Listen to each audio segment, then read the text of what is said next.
Just a helpful hint, these are conversations between adults intended for adults. There is the potential for some adult subject matter or adult language.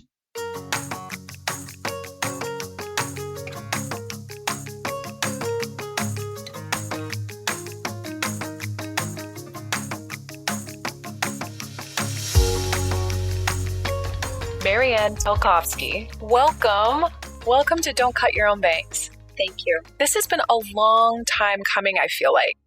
So we met last October at our mutual friend's bachelorette party. That's right. And you were such a light. I mean, everyone there was so lovely and so warm and welcoming, but I felt so drawn to you. I think especially once I found out what you did for a living. So you were the first real body care expert. And I know that that's not probably the correct way to describe what you do, but you're an acupuncturist, you're an esthetician, you do facial acupuncture, fertility acupuncture, you're a Chinese herbalist. You just understand the body and the way that the body is connected to healing, to our spirit, to our mind in a way that really excited me. One, personally, for my own personal interest in self-care, and two, for what I do for a living. The mind-body-spirit connection is something that I'm very interested in. So for all of those reasons and more, and the fact that you're just a wonderful human, I'm excited to have you here and teach me and our listeners more about all of the gifts that you have and all the training you have. Oh, thank you so much. You just gave me an ego massage. Yes. I like that one, ego massage. That felt really good. Yes. So, I'm really excited to be here too. This is super fun. So, yes. So I think the first thing I want to do before I get too far into my questions is I would love for you to articulate in your own words, how do you define what you do? Because you're such a multifaceted entrepreneur. You really are. And I don't want to miss something by trying to sum it up in my own words. So would you please just take a moment and kind of explain to us all the different trades that you do? Thank you for prompting that. Honestly, I've been working so clearly on getting it so succinct. So when people ask, what do?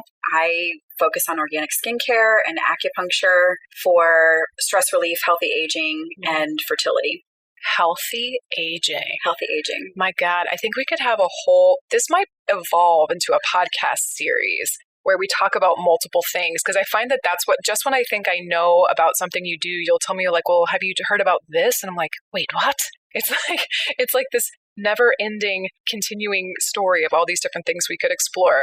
With healthy aging, I feel oftentimes when I talk to someone about skincare, or even just getting older, there's so much in society about how women feel bad about getting older, or they feel it's something that they need to prepare not to happen. And almost if they get to a certain age, they're irrelevant or insignificant. And I feel it's really important to highlight our elders and all of the wisdom, and also support the people that are really proactive and taking care of themselves when it comes to getting older, because it's inevitable. Yes. We're going to get older. You know, that seems, you're right. Like thinking about that and, image, aging, this sort of obsession with youth culture that we have, it almost seems like we're punishing ourselves for something that we're meant to become. It's a natural process. Yeah, I mean, it is. And looking for the beauty in that process. It sounds really great as we're talking about it, but I just want to fully own and acknowledge that I get too close in the mirror and I pick at the flaws and I look at the things. I'm 35. I almost said going to be 35 and I just realized I almost forgot my own age. I don't know if that's what happens between now and just stop counting. Yeah, it's not, they're all the 30s. It's like the blurties. I don't know. I don't know. I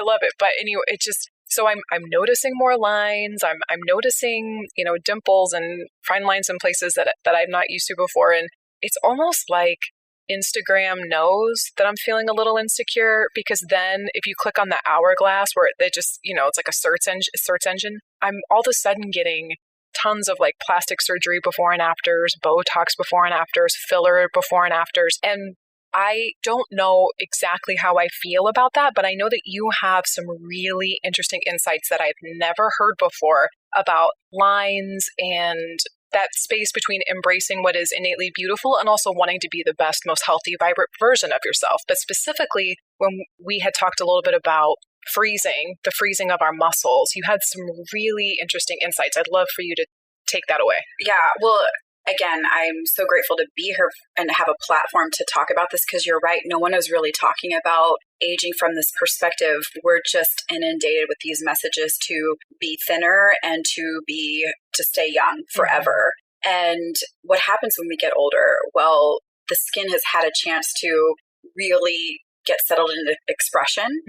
And then, of course, collagen and elastin, that starts to decline as well. So there is going to be a story that your face tells from those expressions that show up as lines and wrinkles. Oh, I need to sit with that a second. There's going to be a story that your face tells. Oh, sorry, it's like a wave just kind of like went through me again for a second. Sorry, I just felt another wave. It's hitting me on several levels. And that makes me think about, and I apologize for cutting you off. I do want to get to the rest of this story that you were sharing, but what it makes me think of is mirror work. So I have these mirrors in my office, and one of the things that was a really healing process for me that I actually learned from Louise Hay, who founded Hay House, that I've really adopted into my own personal work and work that I do with some clients, not all, but some, is the impact of looking into your own eyes and taking you in, like drinking all of you in and telling yourself that you love you. Like looking into your own eyes and saying, I love you. And where I can relate to that from the mental health standpoint is that I think it's one of the coming to terms and accepting and embracing all of your story and all of you that led you to exactly here where you are today. It's really the only way to move forward. Otherwise, you're stuck in the past. You're holding on to something that you can't hold on to. And I could see how altering our bodies to try to hold on to the past, I could see based on what you've described in other conversations, how that can be, I don't know, is damaging the right word? Or it can maybe stunt growth or healing potentially. Or suppress.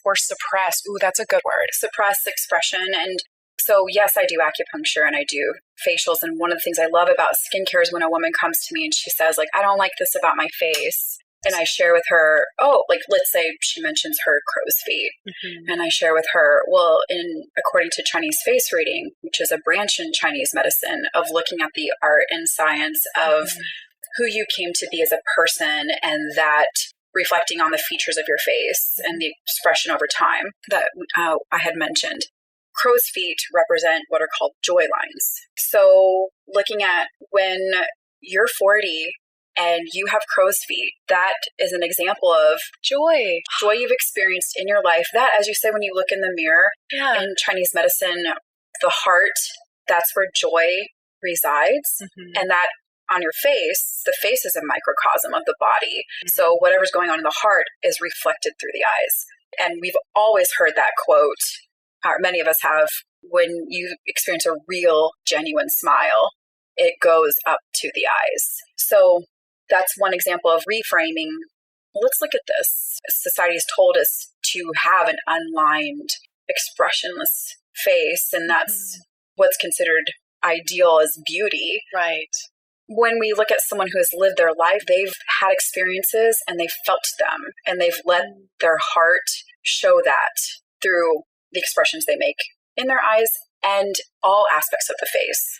That's really beautiful. And I do feel like, though it is important, I just want to add that this conversation is not an attempt to persuade anyone who has done or is considering to do, any procedure. It's, really about, for me, I love new ways at looking at all things. It just provides another facet. It just provides another conversation or perspective for me to really consider at the end of the day, what's best for me, knowing all the facts and knowing everything about this potential subject helps me feel that much more certain if my answer is yes, or if my answer is no, or maybe no, not right now.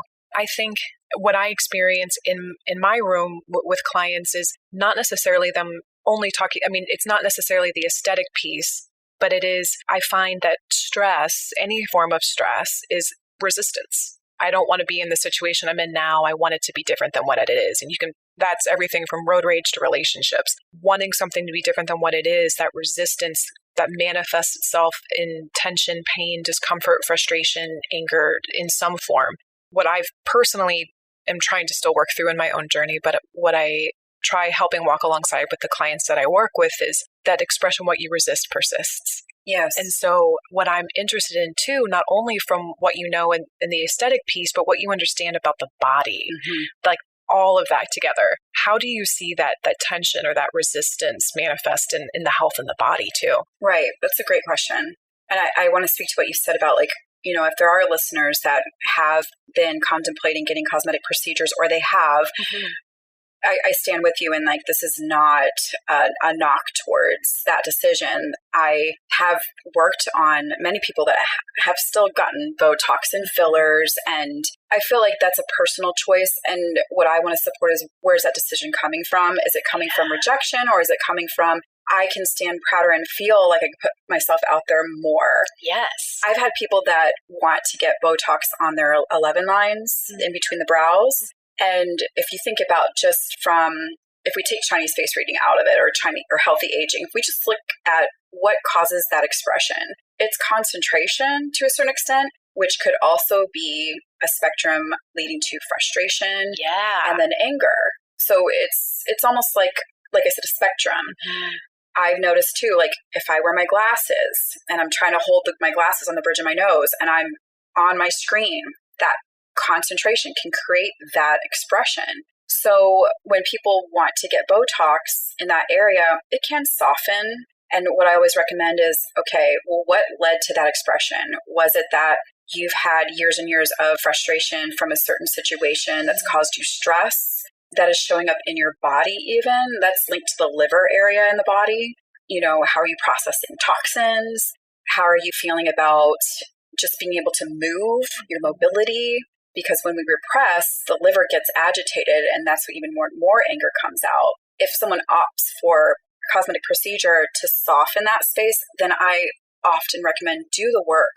Do the work to address that expression, that emotion as well.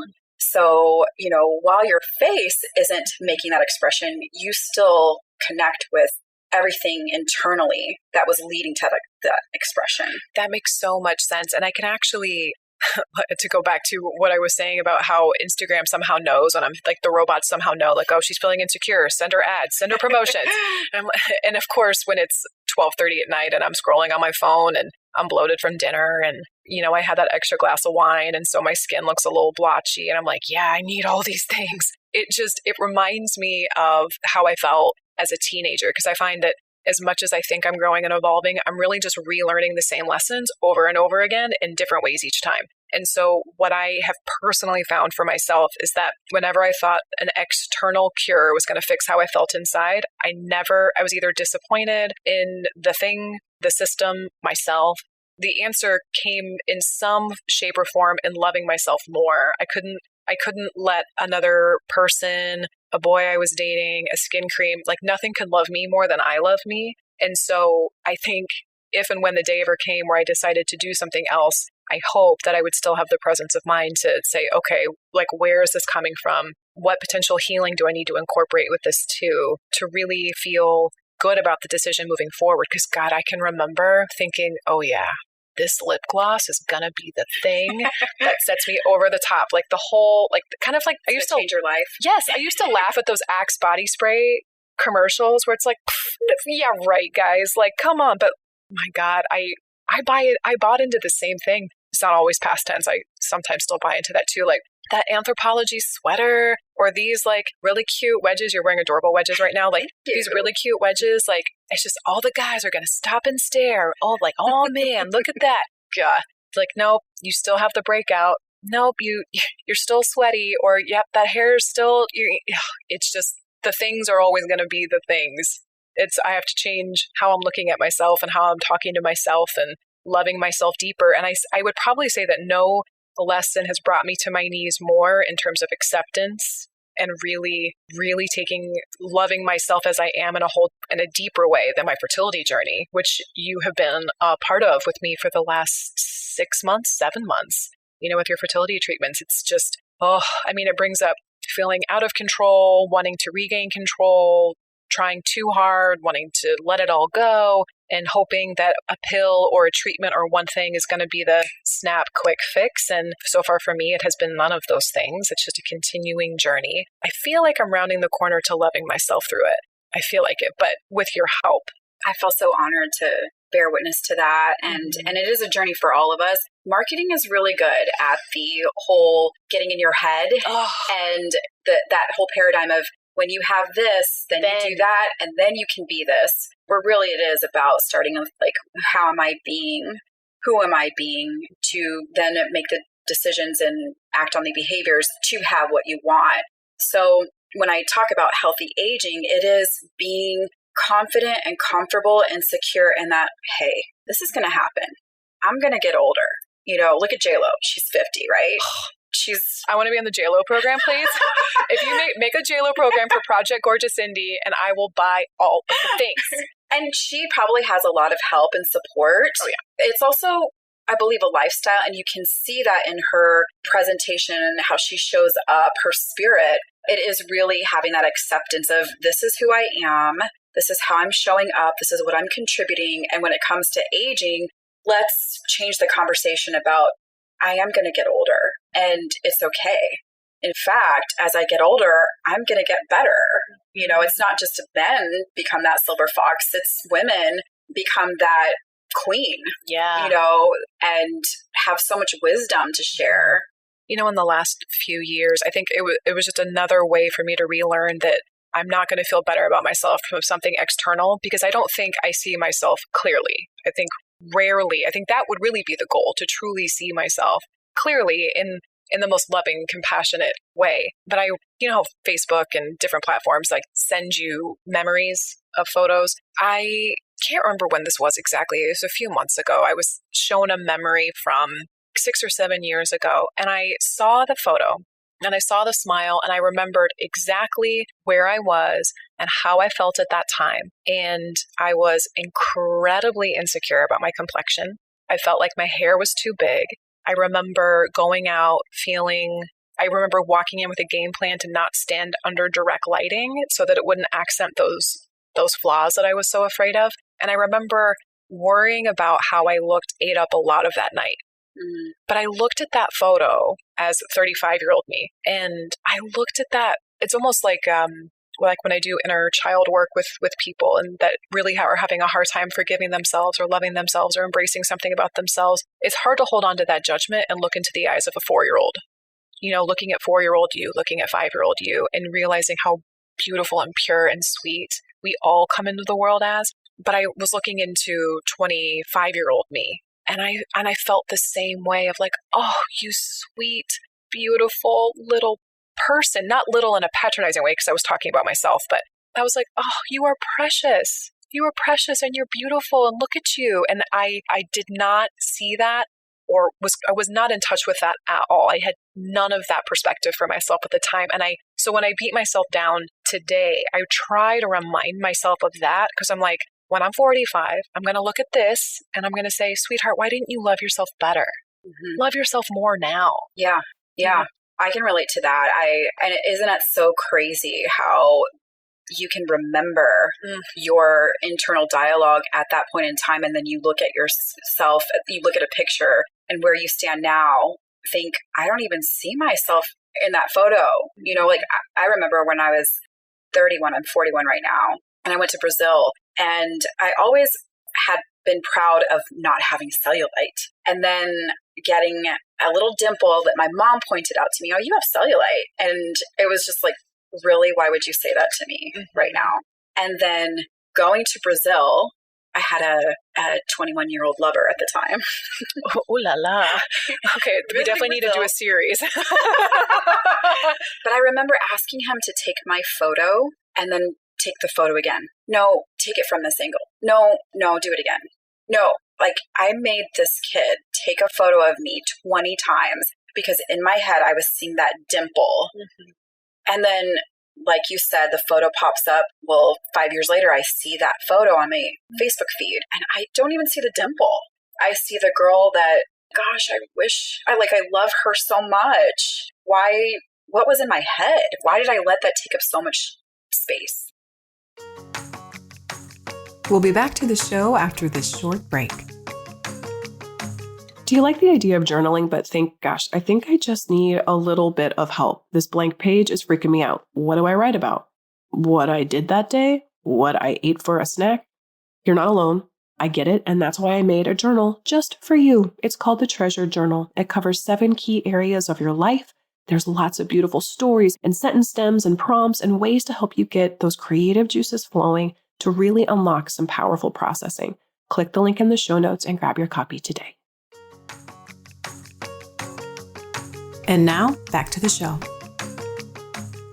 I want to shift the conversation a little bit to this concept of awareness. And because this week I'm focusing on awareness, not just in the internal environment and the internal emotional environment, but also in everything that's happening in the world around us right now. I feel like as a woman, as a business owner, and just as a human, I really respect and value the approach that I've seen you take. And for me, I think that part of this awareness is, it's not exactly the same as listening, but it feels like a facet of listening that I'm wanting to become as aware as possible of the stories I tell myself, the lies I tell myself, the things I try to convince myself that are true that maybe aren't. To me, I think the big 3 are I'm fine, it's okay, and laughing, either when we're really offended or uncomfortable, when it's not really funny. You know, it's a joke that's just teasing. And I think that you have a really strong barometer for when people aren't being honest with themselves. And I'm curious, really, is it because of what you understand about the body and what you can read in the body? Because I have had a couple of times where I've come in for an appointment with you and you'll be like, how are you, Danielle? And that really calm voice that you have, like, how are you, Danielle? And I'm like, oh, I'm good. I'm fine. Yeah, I'm fine. And you're like, really? And I'm like, oh shit, she saw me. Okay. And and so I'm just curious, like, what your take on that is. Oh, that's a big question there. I feel one of my values is authenticity. I feel like that is so huge for me. And I don't want to turn that off ever. And that can also involve feeling so much and being misunderstood.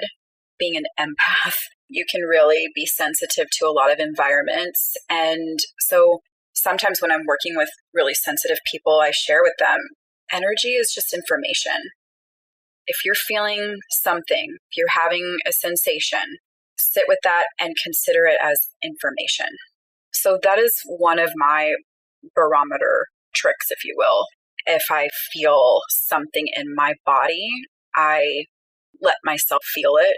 And I think that's a big part of authenticity, is allowing yourself to feel and reveal and share so others understand what you're feeling. So I am very transparent as well. Well, to a fault. I was trying a new probiotic and you were asking me about my poop. And so I described it to you. I'm not going to put the listeners through that. But yeah, so I mean, you're not afraid to go there, which thank God. I mean, we need people in our lives to talk about all the shit. Literally. Literally. Yes. That's exactly the take that I try to incorporate with awareness, is that we can lie with our words and we can even convince ourselves that maybe something's okay when it's not. Or we can, almost like that movie Pollyanna, we can play the glad game, which I think there is an important space with gratitude and appreciation. I think that definitely has a place. But I think the emotions that I'm very quick to avoid or spin or turn into something else are the uncomfortable ones. Stress, grief, fear, anger, overwhelm. And those are harder to sit with. And so I'm really interested in kind of asking you how. So when you say sitting with those emotions, for somebody who's listening who maybe is interested in this and wants to try but maybe doesn't know how, because I can tell you how I try to skip those emotions. I'll try to get really, really busy. I'll get hyper-focused on organization. I'll get really overworked in a project. And it's such a different feeling in my body when I'm working on a project that I'm excited about and I'm avoiding discomfort or I'm running from something else, because I'll kind of get this like sort of Gollum Smeagol vibe where I'm like hunched over and my shoulders are really high. I'm frantic. And the thing I keep telling myself, so the story in my head when I'm in that space too, is also I have to get it done. I have to get it done now. This has to get done right this second. I'm putting level 10 in the red danger zone level pressure on something like organizing a closet, for example. So I'll get really busy, or I will opt out of life and I will binge watch a season of a show that I've already seen. And I'll just pretend like it's not happening. Usually either numb or over-functioning are my two ways that I avoid it. But to bring it to how someone sits with it, what do you tell people? Yeah, and those are common ways of repressing the expression. You would ask me about understanding the body. One of the things that I constantly tell myself is emotions are energy in motion. And this is really exciting to talk about. I love sharing this because it's a way of looking at how you said to process, or how you would ask me how to process. So if we have a feeling is never wrong, it's an alert. Our body is telling us something. It's when we suppress that eventually we will overexpress. So take, for instance, something annoys you or irritates you and you ignore it. And you have this little nagging voice that continues to pop up like, that really bothered me. And you ignore it. It's almost like you turn a pot of water on, it starts to boil, and then as soon as it starts to boil, you put a lid on it. So when it comes to irritation, that can eventually express into frustration and then anger and then into rage. So it's that spectrum that I had talked about before. And so it's really important to process. If you need to experience the frustration or the irritation or the anger or the rage, anger is about taking action, and it's feeling like you can't, like you're held back in some way. What I share with people when it comes to Chinese medicine is it's associated with the wood element, liver in Chinese medicine. There's a whole system of correspondences, and what the liver needs is movement. It needs to either move through talking, so you get out your feelings through talking, or through exercise. You move your body, go for a walk or run, or you get stuff out of your way. So I always tell people, clean, declutter, do something to like already get that energy going in your environment so that starts to take hold internally as well. And there's a whole system of correspondences with each organ system. So with the summer season, there's the heart, which is anxiety. And I'm oversimplifying things right now. There's a whole chart, but when people feel anxiety, if they press that down, it becomes exacerbated, when really the transformation of virtue or the healthy expression of anxiety is presence. So if we're focusing on the past, you've probably heard it's depression. If we're focusing on the future, it's anxiety. Yeah. When we're fully in the present, in the now, that's where we find the peace. My favorite quote from, it was an animated movie, Kung Fu Panda. Do you remember? So it's yesterday is history, tomorrow is a mystery, today is a gift, that's why it's the present. I love it. It's just, but you know, yes, I've heard that expression about depression and anxiety, and I love it when certain things that don't seem related validate each other. So you're talking about Chinese medicine, but everything I'm hearing is like, oh, that reminds me of this mental health concept and that mental health theory and that tenet from such and such a psychologist. I love when there's that type of overlap, because what that says to me is it's true. It's just another expression of truth. It's a deeper truth. It's another way of knowing. Yes. And we flow through seasons. Each season has an experience and a predominant emotion, predominant healthy expression of processing that emotion. And we have seasons in our lives. So again, going back to healthy aging, when we repress expression, that can create dis-ease. So one of the things I always tell myself and patients and clients is, if you don't express what you're feeling, you're going to get sick. That's not a scare tactic. It's more like an invitation to, it's okay. If you're being told, hey, I can't cry. I have so many men who are on my table and they feel bad for being vulnerable, but then they feel better, and it's like, it's because they've been conditioned to not feel that that's okay. When that's healing, that's authenticity. That's what's needed. For women, it's also like, I'm not supposed to be angry. I have to be nice. I have to be happy. I have to be positive. It's like, if you're feeling something, lean into it. What is it telling you?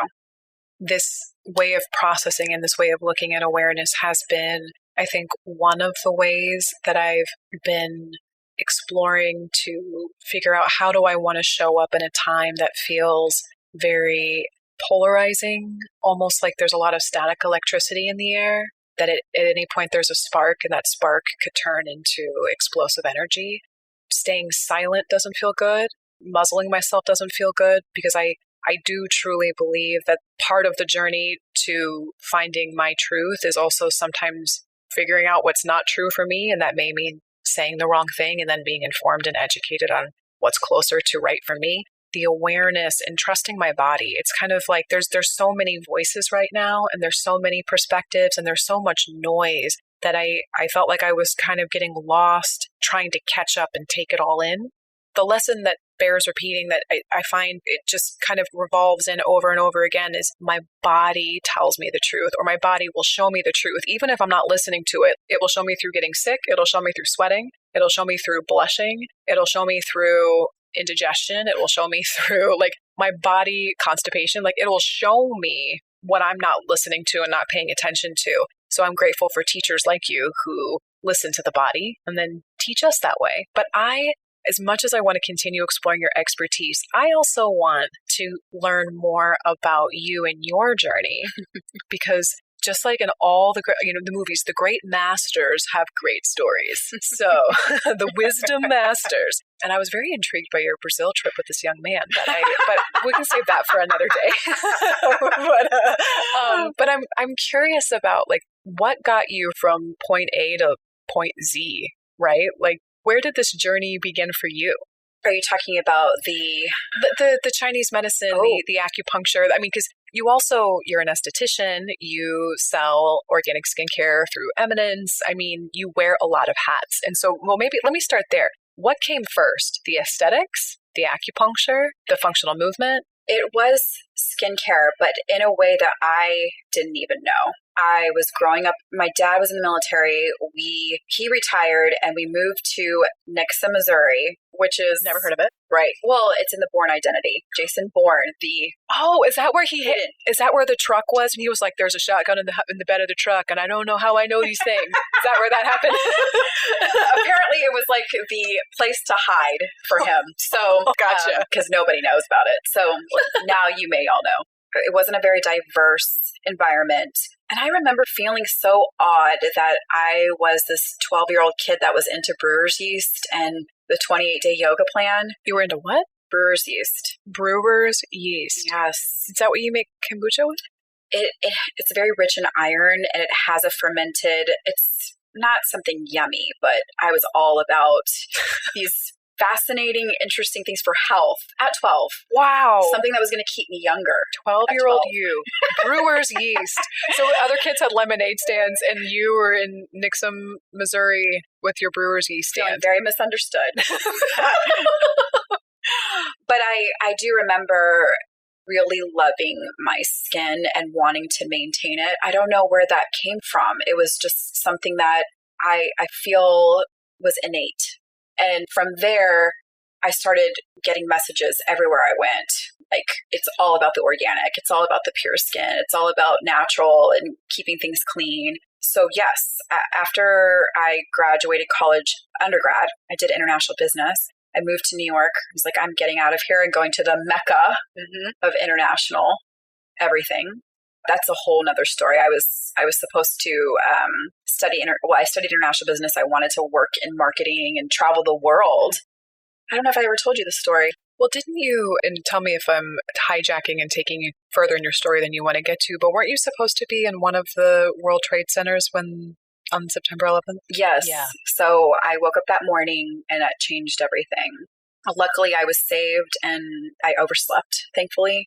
But that did change the course for me in terms of not going down the path of business and logistics and trade, which was my original plan.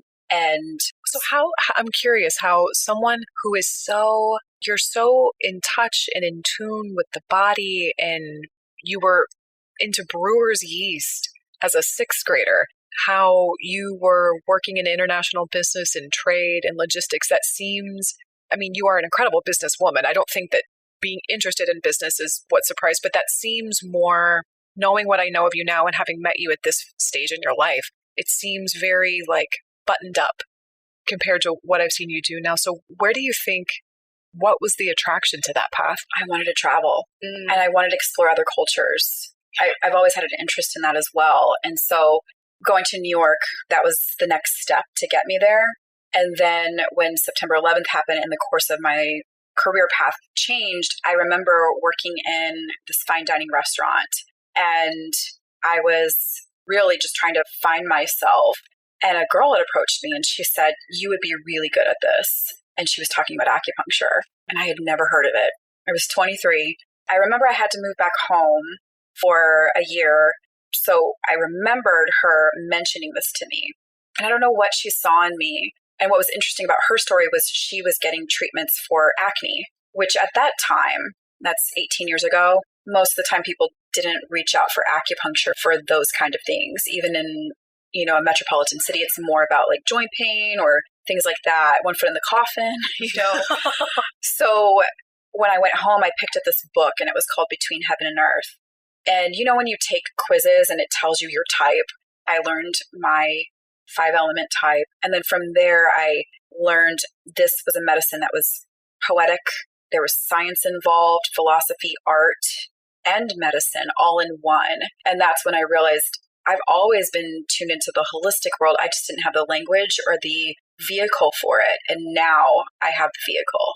So that's how things shifted. From there, it was just getting more and more in tune with loving how I want to get people's inner world to match their outer world. And that looks like how you take care of yourself. Some people, especially in the Midwest, shy away from taking care of themselves. They feel guilty. If I spend money on this product, that's selfish or that's vain. Or women on the coast are not so much like that. They're more like, I am going to take care of myself. So I've wanted to bring that conversation to the Midwest more. And I'm seeing and meeting more people that are on that same level and open to that, which is exciting. So I want to continue that. I love that you said you want the inner world to match the outer world. It's interesting, sort of that inverse relationship of what's on the outside reflecting what's on the inside and vice versa. I don't know if I've figured out exactly how to name it, but this makes me think about our relationship with technology and social media and how we present ourselves. So I often refer to the representative self when I'm working with clients of, this is the version of yourself that you bring to a cocktail party or you bring to a first event. This is the way you want the world to see you and how you want strangers to get to know you. And we work really hard to shield. We want to shield anything that isn't that. And so the thing about authenticity or like authentic power is that in the times where I've felt the most insecure or the most uncertain, it's when I'm focusing more on projecting out than when I'm really just bringing all of me to the room. I'm still so new in that process and getting in touch with that I don't think I can articulate it well or even maybe describe how someone does that. But when I'm interested in specifically with you, as that seems like it's been a big part of your journey too, maybe where were you finding challenges in trying to bring what you felt inside and what you knew inside to what you did or how you showed up in the world? Finding the challenges in what I felt inside to express that outside. Mm-hmm. Did I get that right? Mm-hmm. What's coming to mind for me is there are many times that I've hidden myself in the past as I am getting older. And that's one of the cool things about getting older, healthy aging, is you get to be more expressive and not care what people think. I know that there has been this voice in my head, and maybe it came from a family of origin issue. I also want to go back to, I know this is a little deviation, but what I said earlier about the story with my mom. And if you listen to this, Mom, we're doing our work together. I love you. And that's for any other person that's triggered by mom stuff, okay? So whether that voice came from a family of origin thing or a media thing or a friend thing, I often, instead of rejecting it and saying like, they're right, and keep hiding that place of, or piece of you, now I'm in a space where it's, okay, maybe that is the case and you can own that. And whatever that criticism is, maybe deep inside, that's also an alert system that's designed to protect me, but really is looking out for my best interest, and I can be friends with that critic. There's a couple of things in there that really clicked with me too, hearing you say some of that I don't think even going back and wanting to address is something reflected through family of origin. That is a real, I'd find in the first 1 to 4 to 5 sessions, a lot of clients are very protective of their childhoods and their childhood memory and wanting to honor their family. And even in a completely anonymous, completely private space, part of that projection is also needing me to know as their therapist that their parents love them, needing me to know that they have great families. And like probably the thing I hear most often, I just had a normal childhood. I had great parents. They were loving. And I think part of that authenticity is not, what I've explored in my own journey and what I walk people through every day just about is that accepting yourself for who you are also means accepting the people in your life for who they are, the good and the bad. And it's not even good and bad. I wish I had better language for that, but supportive, not supportive. For us, like recognizing that anyone and most people in any given time are doing the best they can with the knowledge, tools, experience, wisdom, insight, all of the above they have at that point in their life. And I think that's also where true forgiveness comes from. If I can hold space to recognize that under the right set of circumstances or the wrong set of circumstances, I am capable of doing great things. I'm also capable of losing my temper. I'm also capable of saying something out of turn. I'm also capable of offering advice that nobody asked for because I think I know what's best for everyone. All of the things that I can accept in myself, the more accepting I am of myself, the more humility and the more capacity and space I have to accept that other people, like it's not special or unique to me. I think that's the gift in this too, is the more insight I have, the more I realize how alike we are. And that struggling with parents or wanting to feel understood and accepted or wanting to live up to other people's expectations, I don't have a monopoly on that. And it's okay. I think what I'm basically trying to say to you is it's okay. It's okay. It's hard. If we hold on to either wanting to protect someone in our life or defend someone in our life or judge them, that external relationship is also reflecting internally. Absolutely. Mm-hmm. And to just go back to your question about where I hid myself, going back to that family of origin thing, I don't even know if I told you this, but my mom and her journey of trying to fit into being from the Philippines, coming here, not being a native speaker, wanting her child to fit in to American culture, she was just, you would look so much better if you lost this weight at 10. So I'm being told this, while at the same time I'm still downloading these divine messages of brewer's yeast and love your body. And so, that sparked a 10-year journey of an eating disorder for me. So I was in a space of completely rejecting my body and hiding and feeling in shame.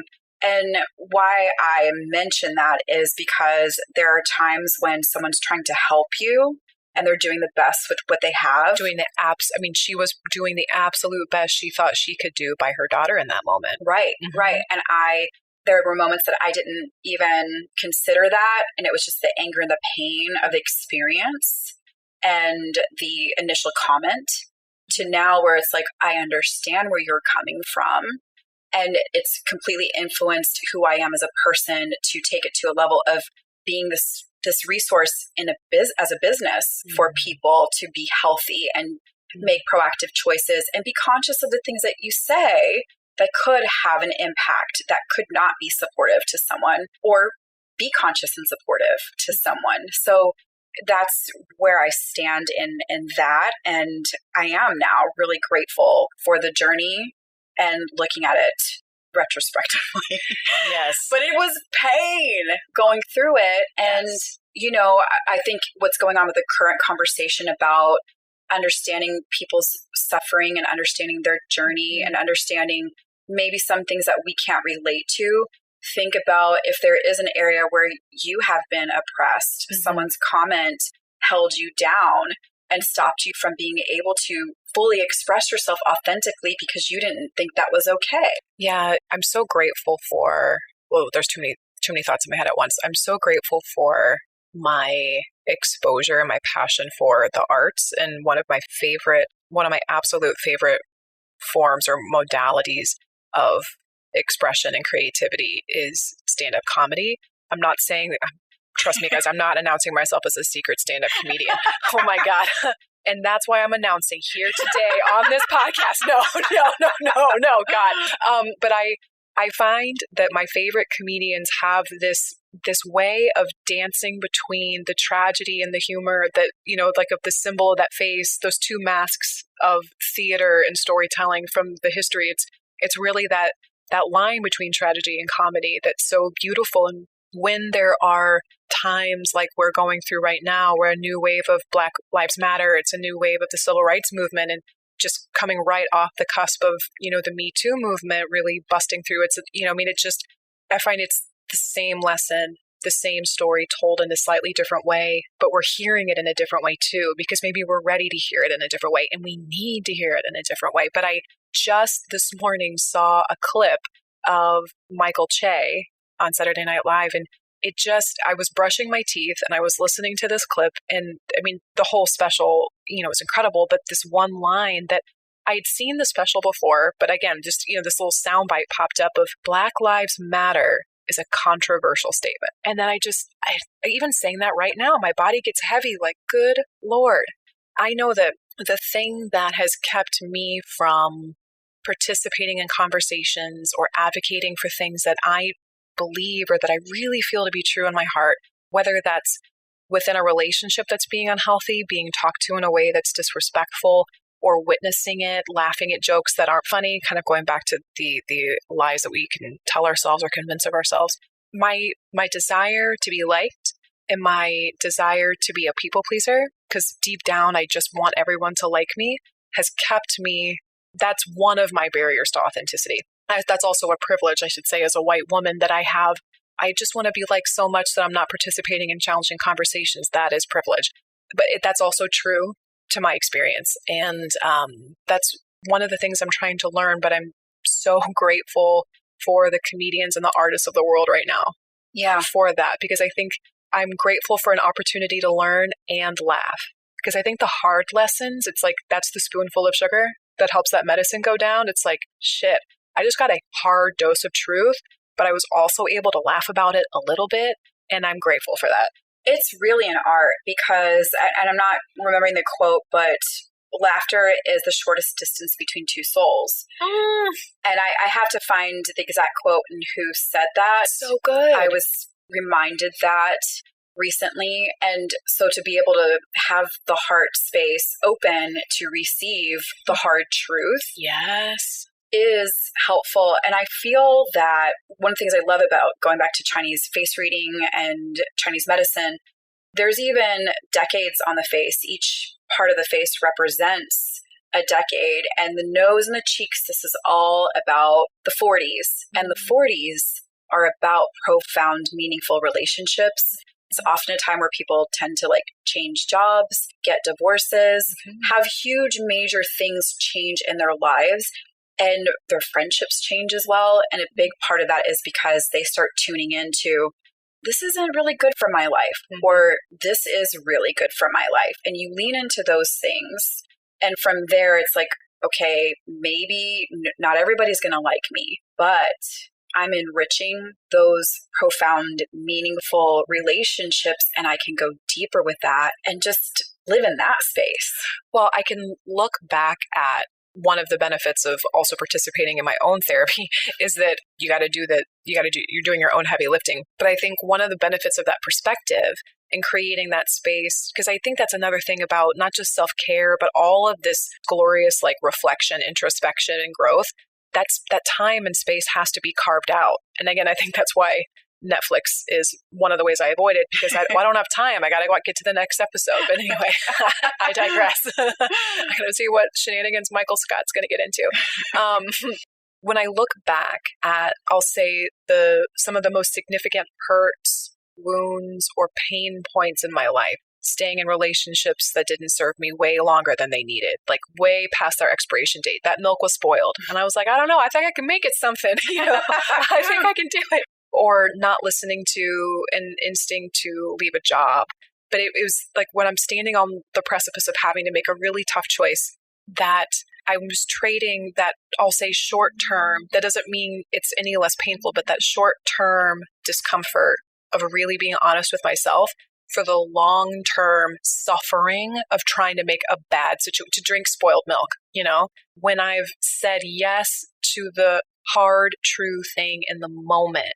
I wish I could say it's easier. It kind of isn't, but saying yes to that hard truth in the moment, I find that I'm more, it's not easier, but I'm more equipped to deal with it. It's kind of like, I don't know why I'm using working out as a metaphor, because I'm not a very disciplined exercise person. God, listen to me. I'm not an exercise person. I don't even know what that is. But thank you. Just kidding. But I can put on more weight, and I can handle more weight. But my workout, the effort, the exertion the output is still the same. I can just handle more. But I would rather have it be hard in a way that's building me up or filling me up than hard in a way that's draining, depleting, and just sucking the life force out of me, which happens when I'm not being honest with myself. And going back to that barometer image, you can think of it even as a fuel tank. Mm-hmm. And I often refer to what's energizing you, what's giving you fuel, what's spending fuel, what's depleting you, as you mentioned. I learned that from you, and I've used that a few times with clients. I'm like, the same way that your phone has a battery that can be drained, right? You got a lot of tabs open. You're doing a lot of things at once. You're making a withdrawal. You're using energy, spending energy, but what's replenishing? And I remember you've asked me that a lot over the course of working with you. And I think I'm just now starting to get that lesson. So thank you. Yeah. Well, it's not an easy lesson. I mean, especially being a woman that's a business owner, wanting to thrive, we want to push the gas. Yeah, right? And then we're running on fumes. And I'm like, oh my God, why am I on the side of the road in the rain? And But there's something so juicy about having a tank full of gas. Oh, there is something so juicy about having a tank full of gas. I feel like that needs to be on a t-shirt. Well, and I think you being an esthetician, you don't use it a lot, but I love it when you refer to like juicy, or like your skin is so juicy. I'm like, yes, tell me more. I want to, because I could keep talking your ear off for another. We're going to do a series. I'm going to have you back. It just has to happen. We need to go back to Brazil. That's right. The 21-year-old man, young man, but not today, kids. But yeah, I promise, husband, we'll take you too. Oh, right. We'll do a little sojourn through our romantic life, and we'll just the highs and the lows, but we're ending on the high because we have two really great men in our lives, and they both shave their heads. Shout out to the bald men. Yes. Oh. A brave man can rock a bald head. That's right. I love it. I didn't realize that was such an issue for men. Yeah, but he wears it so well. And I've really never known life any different. So that's the mini example for men of like the fear and the criticism and the bullies, and just shave the whole head and own it. Just own it. Oh, that's good. Yeah, a little shout out to the hubs. But my last question that I want to end on, I cannot wait to hear your don't cut your own bangs moment. We got to round it out and bring it home. Oh my goodness. It does relate to Chinese medicine. So 2015, I was still playing with, because I've navigated through two different roles while living in Indianapolis as a skincare educator for an organic skincare line, and then acupuncture and aesthetics was my side gig. And I eventually started investing in, okay, I'm going to get the name and I'm going to get the business and, really make this a thing. So the name I chose was Shining Shen. So what happened? So I thought I was being super poetic and people would understand and it would intrigue people. I was excited because Shen is the mental health concept in Chinese medicine. So I thought you'd appreciate that. You taught, break it down, the light, and then illuminating. Well, we talked about the heart space and how whatever you're feeling, that reflects through your face and your eyes. So Shen is the light behind the eyes. It radiates through the eyes. So there's a difference where people can, again, a spectrum. You can experience someone walking in the room and they've got really vibrant Shen where they're really bright and radiant and they're ready to go. They're on it. They're present. They have clear Shen is how it's referred to. Whereas someone that might be dull, they've got a heaviness on their heart, and that can show whether they're angry or they're sad or they're tired, whatever is not letting them be that full radiant expression of themselves. So I thought, people would really get this. And if not, then I was going to make it a household name. And I remember telling a colleague this, and she even just looked at me like, I don't know if that's a good idea, Marianne. The rebel in me was like, oh, you're a Chinese medical practitioner. Come on, support me. This is awesome. So it's now become an underused hashtag. But Project Gorgeous, I really feel like that suits the message in terms of having the inner game reflect the outer, the inner world reflect the outer world, the inner glow reflect the outer glow. So, and it does sometimes filter out men. I really do have to say, any man that comes to see me and says, I'm looking for Project Gorgeous, I have a little chuckle because they're not about the ego. Well, and also I think probably the men that find you are referred by they, like my husband. Yeah, they're not seeking how can I be more gorgeous? But yes, the women that are more in tune to that message, I feel like they can connect with that. Whereas the Shining Shen, my dad, he always told me, keep it simple, stupid. Yeah. I've changed that to keep it simple, silly now. Yeah. I like that. Yeah. Keep it simple, silly buns. KISS, yes. That's the acronym KISS. So yes, keeping it simple. Mm-hmm. So that was my don't cut your own bangs moment. I love, I can actually really relate to that. So before Don't Cut Your Own Bangs, when I was trying to figure out, because there was the therapy practice side of what I do, and then there's also these other pieces that I'm really passionate about and that I love, and I had no idea what to call. I didn't know what to call it. Right now, it's just Danielle Ireland LLC. I got real creative. Yes, but I love your name. Thank you. But early on, I'll call it highest and best self. I'm like, can you be any more generic? No offense to anyone who is also contemplating calling their business that. No judgment. No judgment. But I was so caught up on what I thought people needed that I wasn't paying attention to what would I actually lean into. And also, I think I had to accept that I'm not Oprah. I'm not going to that message is just not going to be the same. So yeah, don't cut your own bangs. Yeah. And that just popped in my head. Yeah. There was I wasn't like, ooh, don't cut your own t-shirts. Don't cut your own celery. It wasn't, it just popped in my head all at once. I've had a moment where I wanted to cut my own bangs through COVID. And I think about your title, and I think about how I lean on my support system so I don't screw things up, because that is not my wheelhouse. To pick up a pair of scissors and try to figure it out. I have many friends who pride themselves on that. They'll be resourceful and figure it out. And I'm like, I'm going to give it to the experts. Yes. So when it comes to bangs, I'll let my hairstylist handle that. I have a really, really good support team that I call for when I need different truths. I have people that speed dial doesn't exist anymore. So if anyone's listening that's under the age of 20, I'll be like, what's speed dial? but I have a few people on speed dial that I'm like, I need a dose of reality. I need to call this person. And I think probably the next phase of my podcast will be don't build your own zoo, because because every animal that I rescue, I'm utterly convinced for the first 10 minutes that I need to save them and take them home and keep them in my backyard. And then I will find a way to bring them back to life, and it'll be fine. I mean, this has almost happened with a hawk, a robin, baby deer.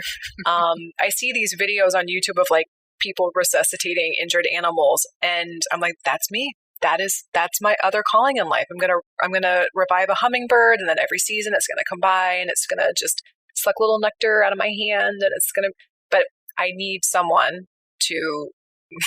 My friend Lauren, I call and say, okay, I found an animal. I found a baby bunny. And she was like, all right, you're not going to keep it, right? I'm like, ooh.